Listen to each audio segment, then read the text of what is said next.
Hi gang, I'm Mike. It's Tuesday, which means it must be Mike on Monday.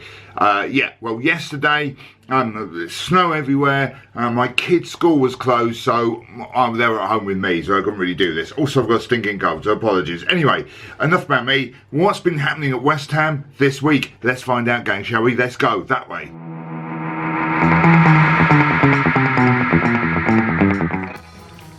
Well, for us, gang, it was quite a quiet week off the pitch until Friday when another turd dropped out of David Sutherland's mouth.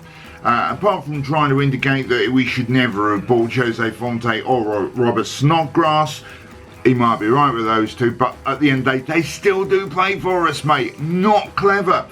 The other thing he did, we seemed to blame Slaven Bilic just about everything. He blamed him for the signings, he blamed him for the poor team performance, he blamed him for global warming, ISIS, the snow, the rising cost of living, itchy socks. He blamed him for anything you could think of. So well done there, mate. That's just, but no point did he really take the blame. Even at one point in the interview, which did go with the Evening Standard, 2 days before a crucial London derby, good timing, pal, as always. Even then he did say, I've done well, but I should be doing better. Thanks, David. He also came up with a brilliant quote in there where he said, no matter how hard I work, and I work really, really hard, but no matter how hard I work, there never seems to be time to do everything. Here's an idea. Employ some other people to help you. Employ a sporting director to do the crucial stuff, mate, and you can get on with the business part, yeah? Just a thought. Sunday came around, and match day against Chelsea. Now, no one fancies to beat Chelsea, except, of course, if you happen to watch last week's show, me. I did say we'd get something from the game, and I was right, Nostradamus. And what a great game it was. I thought Moyes played blinded tactically. Yes, I know, it's such a shock, West Ham getting tactics right. Anyway, to check out exactly how he did it, let's head over to the tactics centre and see what happened. Here it goes, it's over there. Go for it, mate.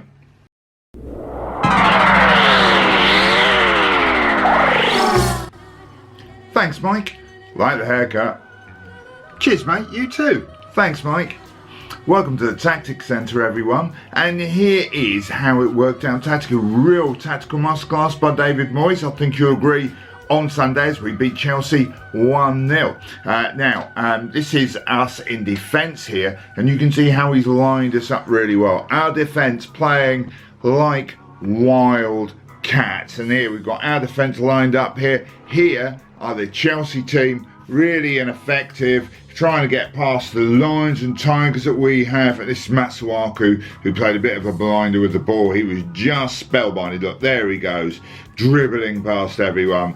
And it's a real great performance, I think, from our defence. This hit sheep here is, of course, Eden Hazard. That's as good as it got for him. And at the end of the day, we really did show some real discipline at the back here. I was very impressed with the shape and the discipline the team showed, and all of this led to Chelsea getting what can only really be described as a hammering.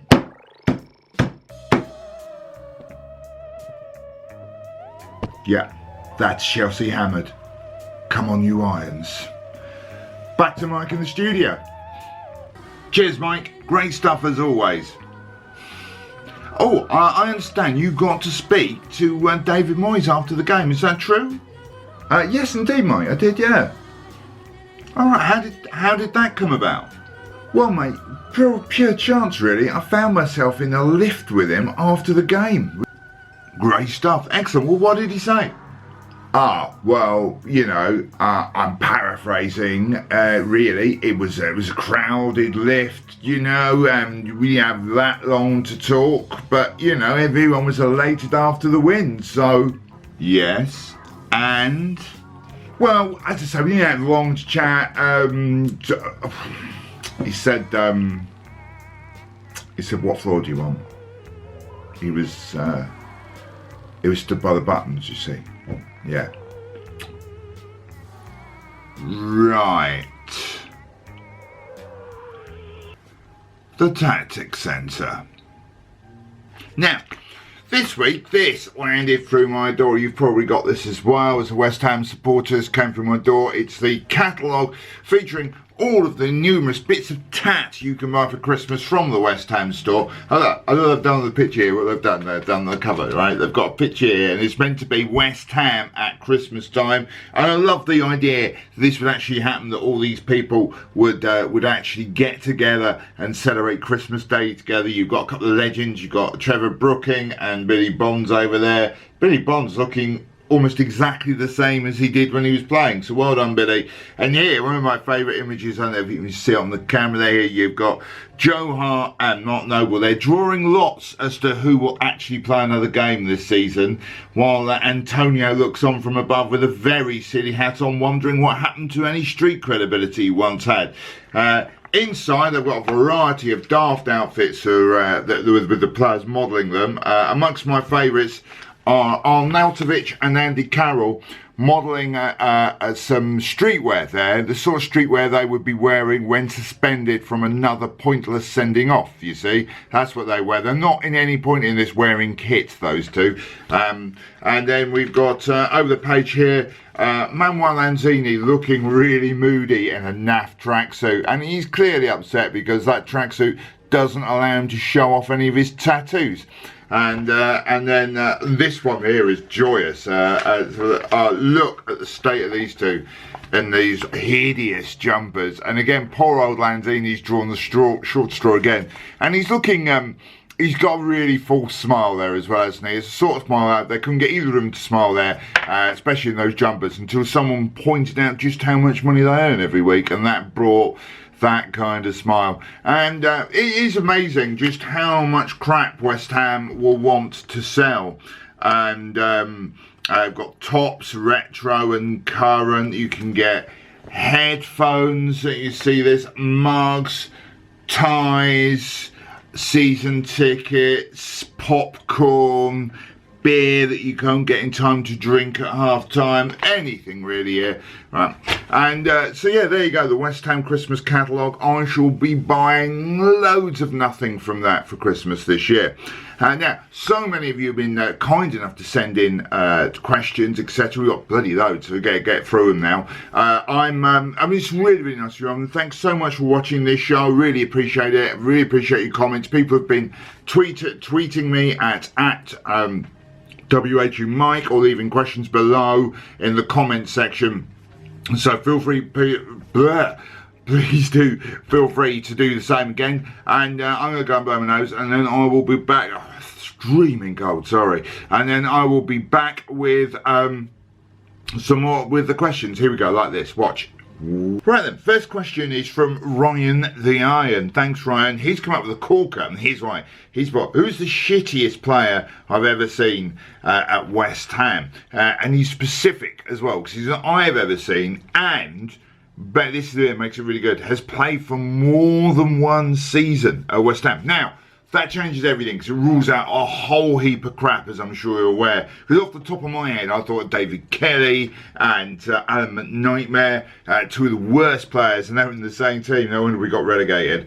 And it does open that up, doesn't it? And ooh, more than one season, that makes it tough, man. It really does. But there are a couple of glaring ones, because he didn't have to play that much. So Gary Charles, remember him? I think he only played 5 games in 3 seasons. For value, you've got to say Kieran Dyer, who was here forever and didn't do anything because he was always injured or having his hair cut or something. But for me, a player that I saw reasonably regularly and was just terrible, I'm going to go for Modibo Maega. He was awful. Bilic got rid of him. It couldn't have gone well. And, you know, I mean, he was dreadful. Nobody bothered to explain what the offside rule was to him that day. I mean, he was just permanently offside. And, you know, I mean, there you go. Modibo Maega, I'm going to say, is my shittiest player. But Andre Ayew and Andy Carroll currently give me a run for the money, but never mind. And Next up from Natalie Jones. Thanks for that question, Ryan. It was a corker. Well done, mate. Next question from Natalie Jones. Well, hi, Natalie. Thanks for getting on to me. WHU Mike at Twitter. Do I actually have a job? Well, thanks, Natalie. Yes, I do. I'm on freelance, which, of course, everyone knows is middle class for us unemployed. No, I'm self-employed. I run a comedy club in the West End of London, and yeah, that's what I do. But it's a great thing about being self-employed, and that is the fact that I don't have to go for drinks after work with people I don't like. And I've had jobs before where that happens, and they've got a culture of that. And they're like, oh, Mike, come on, mate, come out for a drink. Come on, mate, you'll have a great time. You'll love it. It'll be great. We'll have a drink. We'll have fun. It won't be. It'll be awful. It's never fun. It's never fun. I have to explain to them that, look, I drink to forget. I need you to forget that I work with you. It's never good. But there you go. That's a great thing about being unemployed. One of the questions we've got here is for look. Nice one from Erin Jade Smith. And she's written in, if I could pick any player from the past to help us out now, who would it be? And she's put a little postscript there and said it can't be the fat French one. Incidentally, it's all a fat French one. He is really falling apart, hasn't he?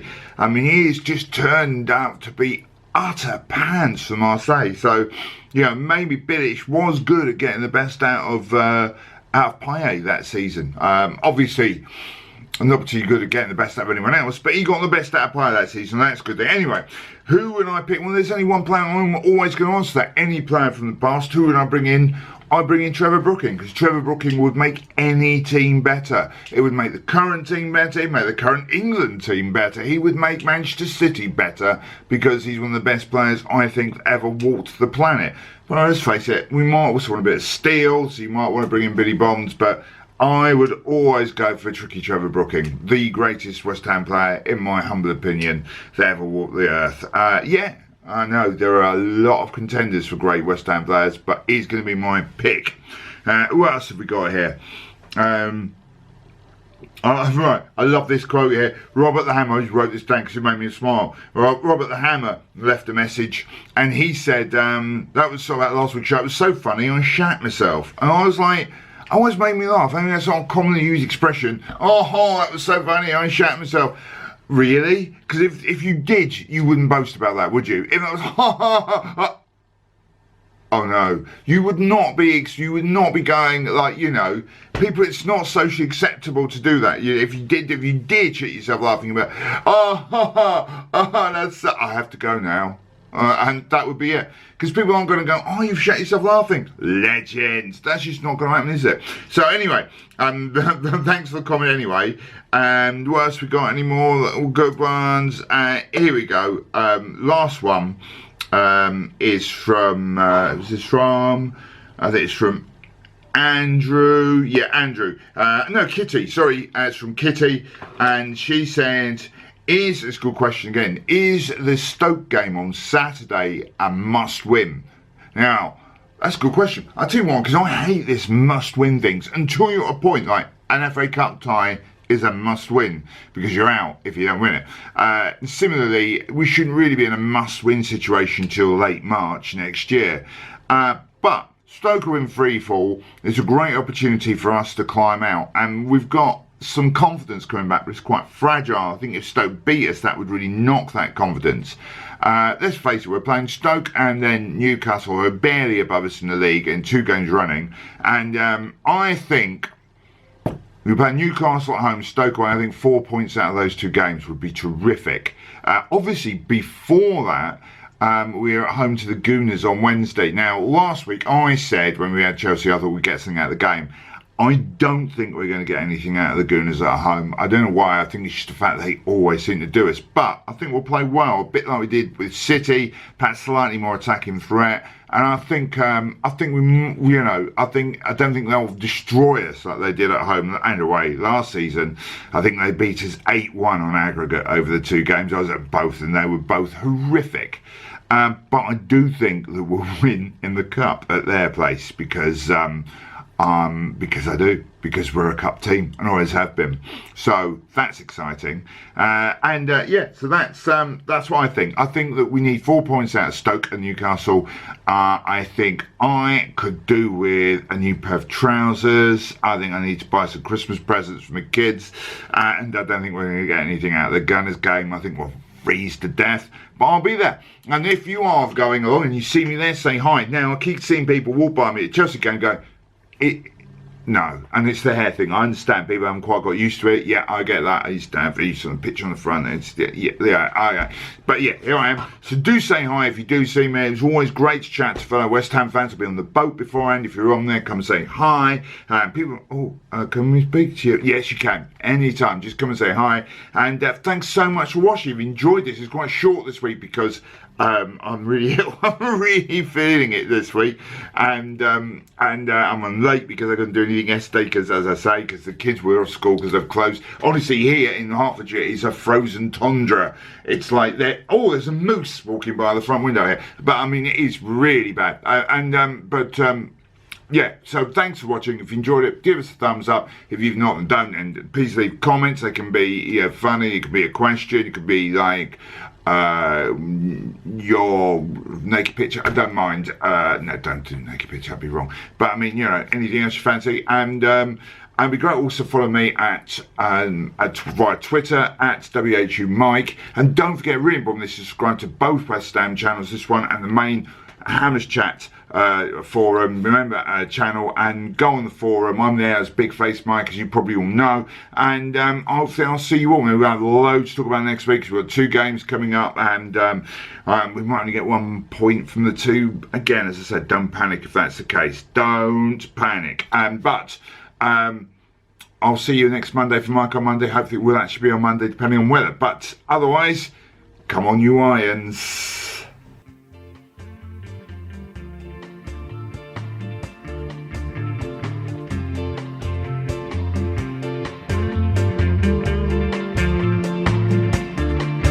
From nothing to something.